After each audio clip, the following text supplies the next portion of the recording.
Hi, it's Fliss aka the Trailer Lady here. I just wanted to show you something about a jockey wheel. Now a lot of people get unstuck with the jockey wheel.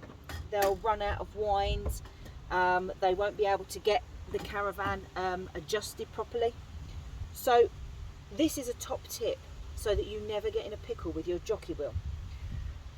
I bet most of you watching this video does this with their jockey wheel and then takes the caravan off that way.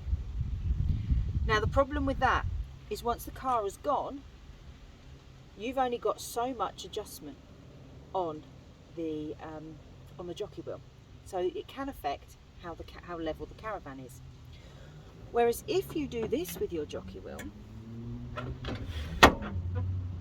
so you drop it to a few inches off the ground and then take it off from there, you will always have maximum adjustment on the jockey wheel.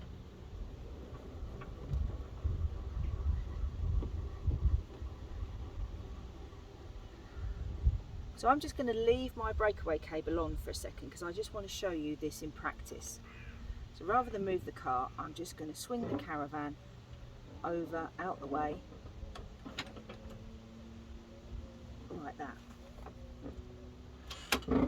So because I've adjusted that jockey wheel, I can now wind the hitch head, or the front of the caravan, a lot lower than the height of the tow ball.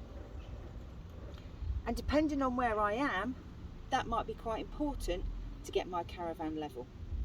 Okay, so always just drop your jockey wheel to a few inches off the ground and then start winding from there.